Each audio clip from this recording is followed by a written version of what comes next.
どうも、ヤマンです。今回はシーズン2ブリザードビルドの紹介をします。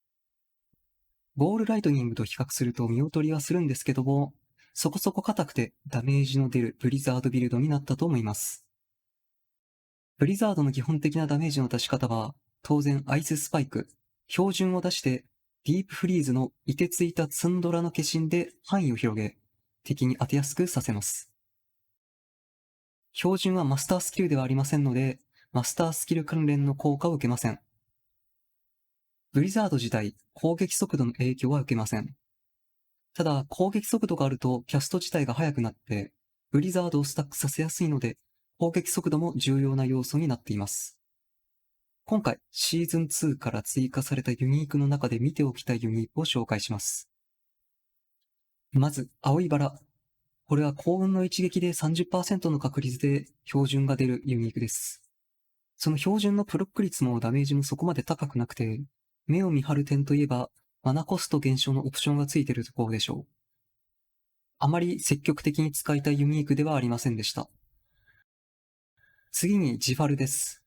ファイアボルトエンチャントで継続ダメージを与えることができますが、幸運の一撃は継続ダメージのみからであり、化身をたくさんつけたいブリザードビルドでは、それを増幅させるのは難しいと判断しました。実際標準の範囲を取るか、ジファルを取るかをダミーでテストしましたが、ダミーが5体いても何度もジファルの方が悪い結果になります。また単体 DPS が欲しいのであまり必要ではないかと思います。これらによって装備することはしませんでした。また神殺しの王冠は今回永遠の装具に代わってつけてます。永遠の装具の悪い点は防御面を大きく損なうことですが、神殺しはそこまで損なわないのでこちらをつけます。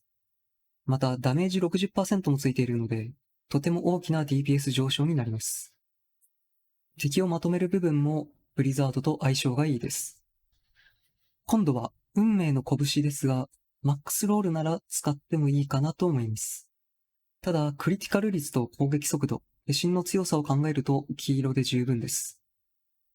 それから、T ボルトは、テレポート、フレイムシールドで使うことができます。ダメージ上昇と抑圧負荷がついていない時にリソースを満タンまで回復してくれます。フレームシールド中にテレポートを使っても T ボルトのマナ回復は発動しないので注意してください。よくある変容とのコンボですが、レベル1のままなら使ってもいいと思います。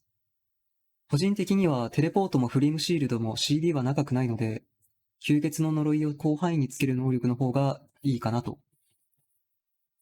そして今回のマナの問題は震度を使用すること、極寒の風、ディープフリーズ、フローズンオーブエンチャントでマナを回復します。やりすぎじゃないかって思われるんですけども、道中はフローズンオーブエンチャントがないと少し厳しかったのでつけてます。また T ボルトのおかげでテレポートとフレームシールドの時にマナ回復もついてます。リソース生成量を装備に積みまくることでマナ回復を解決していきます。装備一つ一つ一覧を見ていきます。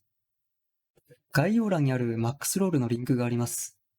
こちらにはスキル構成、エンチャント、理想の装備、パラゴン、吸血力まで全て載ってますので、確認するときはこちらが便利です。ぜひ使ってみてください。それではアイテムの部分ですけども、神殺しで重要視するステータスは、ダメージ 60% の部分とクールダウンです。鎧はダメージ軽減系と防御力です。防御力は最大値近くが望ましいです。コテは全捨て、クリティカル、攻撃速度です。全捨てはここにあるパラゴンを発動させるためです。T ボルトはダメージの部分と経験率を見ます。そしておなじみの S の加法、マナコスト、クリティカル、移動速度の部分すべて重要ですので、バーシャンで頑張って取ってください。武器はステ2種類とダメージです。自分のは最適解じゃないんで、コアスキルの部分を別の霊気ダメージなんかに変更してください。この凍てつくツンドラの化身の数値はどんなものでも構いません。アミュレットは標準の化身をつけます。できればアイテムレベル925の最大値が欲しいところです。移動速度、マナコスト、クールダウン、そして残りが自由枠なんですけども、防御力上昇でもいいですし、白霜でも、凍てつく手でも、宝飾の豪華でもいいです。何でも構いません。指輪はリソース生成量を最大値近く、ライフとクリティカル率を取ります。残りはダメージでも幸運の一撃でも構いません。そして今回新しく追加されたタルラ社の指輪。日本語訳が間違ってますので、正しくは、ダメージを与えたとき、その属性1種類ごとに何秒間か、ダメージを10から 15% 増加するとなります。リソース生成、クールダウンは当然として特殊効果のダメージの部分は最大値を狙ってください。これは前回の動画で説明した通りです。このビルドでは4スタックを出せるので 60% 掛け算でダメージ増加になります。雷、炎、氷は当然として毒ダメージを吸血力の感染で補います。最後に焦点具。リソース生成量、マナコスト減少、クリティカル率、クールダウンの順で重要です。スキルツリーはこのようになってます。フローズンオーブとブリザードのランクが低いのは、あくまでダメージソースは標準ですので、そこまでランクを上げる必要はありません。パラゴンはこちらのようになってます。このパラゴンを真似れば、特に属性耐性を狙ってつけなくても 70% まで到達しているはずです。一つ目は戦術家。二つ目は元素召喚師のボードに解放グリフです。元素使いでない理由は、元素使いがバグってる可能性が高いからです。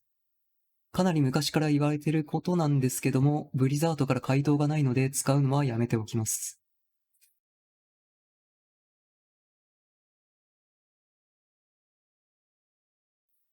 三つ目はアイスフォールのボードで、アイスフォールを取って強化されし者をつけます。四つ目はエンチャントメントマスターで、グリフは炎を与えし者。五つ目は燃え上がる本能で破壊グリフです。六つ目は不動の同感で制御グリフ。七つ目は凍てついた運命で凍てついた運命を取って赤順を取ります。吸血力は感染、支配、貪欲、呪われして弱肉強食です。標準は攻撃速度の影響を受けませんが、貪欲が発動するととても早くキャストができ、結果的にダメージが上がるので必須だと思います。以上でシーズン2ブリザードビルドの紹介を終わりたいと思います。ボールライトニービルドと比較すると、バグなしのビルドではあるものの少し耐久面が弱く感じますので、ナイトメアダンジョンのティア100を行くときはバリスタに気をつけてください。もちろんこのビルドでもボス専用にする必要なくって簡単にウーバーリリスを倒すことができます。まだの人はぜひ挑戦してみてください。ではまた次のディアブロ4の動画でお会いしましょう。ご視聴ありがとうございました。